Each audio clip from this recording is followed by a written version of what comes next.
jiraan xalaalinta oo sharcigeena ugu jirtay waxaa ugu jira ciidankii federaalada xeebaha joogay waxaa jooga qolyo iyaga baafisirsiisoo shaqo qabatay oo nala joogay iyaguna marka waxaan isku wadaagsanay aqoon badan oo ku saabsan badda sidii shaqadeeda laga qabto loo qabto dadweynaha iyo shaqada laga qabto dekedaha ama marinada ama maxaan ku idhaahdaa ciidanka ilaalada xeebaha gudihiisa waxaasoo dhan baan ku noolshay meella waxaan isla dhignay qodobo doora oo fara badan oo halka laga wada koobi karin ugu muhiimsanaa sidii kor loogu qaadi lahaa hawlaha la xidhiidha amniga dekedda oo amniga dekedaha amniga badeena oo dhan amniga maxaan ku idhahdaa kalluumaysiga environmentka hawlahaan kusoo qaadnay kuwaas ay ahaayeen haddii aanu la ilaalin deegaanka badda waxaa weeye badda khayraad badan baa noogu jira khayraadka ay noogu jiro kalluunka ugu horreeyo nool oo ah ka laga faa'iidaysan karo oo ah ka hadda loo baahan yahay in lagu dhaqaaqo maadaama dhulkii abaare ka dhacday oo ay ka dhacday maxaan ku idhahdaa xoolihii sii dhammaan rabaan oo dad badan ay ka soo gaadhay dhibaata xoololaanta iyo haraadka iyo qudaarta dhacday dadkaasi waxay u joogi karaan inay noqdaan kalluumaysato way noqon karaan oo way la soo bixi karaan waxa caadi yaraa had iyo jeer inagu xoolo baynu ku dhaqan lahay xoolahaasna waxa weeye rafaad uga bayna loo kulmo laakiin baddu rafaadkaa ma leh waxaa laga yaabaa 3 saacadood inaad ka dhirigto gudahoodii inaad ka dhirigto badda haddii aad war saacad doonto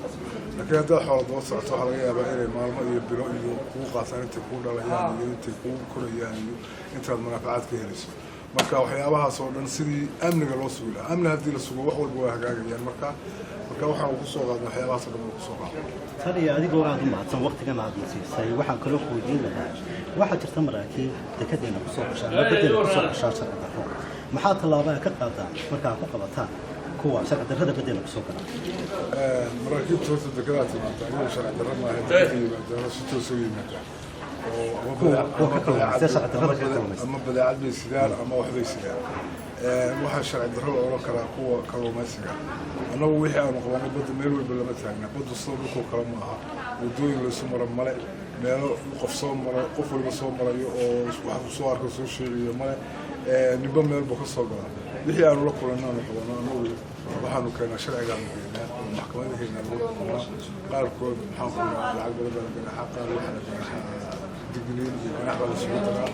qaarna waxaaba sharcigeeda haddii mar ama 2 ama 3 lagu qabto in lala wareego oo lagala wareego weelka uu soo galay badda sharci darro soo galay tan iyo su'aasha kale aan ku weydiinaya wax weeye dhaqaalaha daleeyay marka laga hadlayo qodobada loo eego wax ka mid ah dalkaasi bad ma leeyahay beero ma leeyahay xoolo ma leeyahay marka saddexdiiba wuu leeyahay haddaba maxaad odhan kartaa ama aad ku fasili kartaa dhinaca ka faa'iidaysiga badda iyo sida ay dadku u fahmeen horta dhinac walba in la eego xoolaha iyo beeraha iyo kalluunka iyo badda in la eego oo laga faa'iidaysto wax muhiim ah laakiin innaga baddu horta waa adagtaa waxooga shaqeynaya xoolihii aynu raaci jireen naqaanina waxa weeye siday ahaayeen ugama faa'iidaysan beerina kama faa'iidaysan waayo roobku markuu doo roobka ku xidhay labadaas roobku markuu doo biyo iyagoo qoqoyo wadada qafaan waynu ka jirsanaa roobka waynu ka jirsanaa markaynu ka soo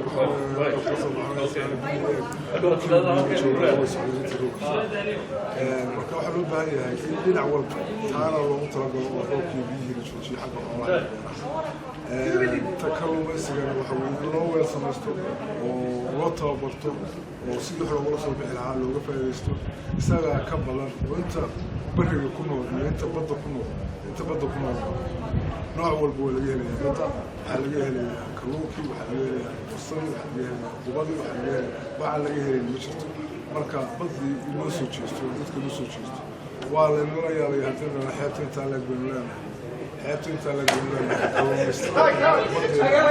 waa 3, 4, 5 laash ama 10 laash haddii u gataa ayaa aada haddii waa laynala yaala xeebta iyo biijka waa laga faa'iidaystaa oo maxaan ku idhahdaa entertainment baa lagu sameeyaa waxaa lagu sameeyaa exercise baa lagu sameeyaa iyadana haddii nalaano xeebteenu waa nala tahay cidama joogto waa laynala yaala marka waxaan jeclaan lahaa inuu dadku u soo jeestaan badda inuu soo jeestaan baddu way ka faa'iido badan tahay way ka manaafacaad badan tahay way ka khayraad badan tahay dhulka marka waxaa badanay hadaysa dadku fikirka kaliya su-aasha kale aan ku weydiinaya waxa weeye maadaama aad fursad u heshay inaad warbaahinta kala hadasho dhammaan shacbiga reer Somaliland gaar ahaan ciidamada badda fariinta aad maanta u diraysaa ciidamada badda ee ku fiirsan gobolada dalka gaar ahaan dhulka xeebaha maxaad u leedahay ciidamada badda ee ku fiirsan waryaalayaa duufta anaga ay ku muujiyeen ay ku ilaaliyaan dalkooda dhulka xeebuhu laba mid aha dhulka kale waa dhul qorfo ah oo wadooyin aan lahayn oo adag noloshooda adag tahay taasay haddana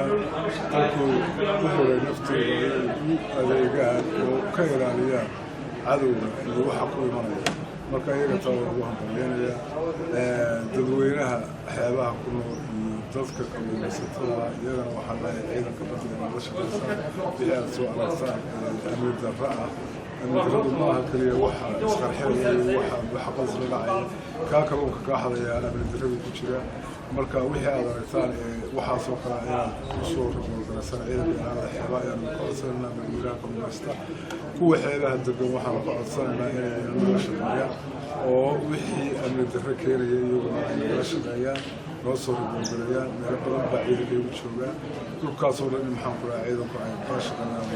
ay soo wargeliyaan wixii khatar ay arkaan maatane kaasi waxa uu ahaa taliyaha guud ee ciidanka ilaalada xeebaha jamhuuriyadda Somaliland Admiral Cabdi Xirsi Ducaale oo ah ku waqti magaalada Hargeysa isagoo u jooga hawlo shaqo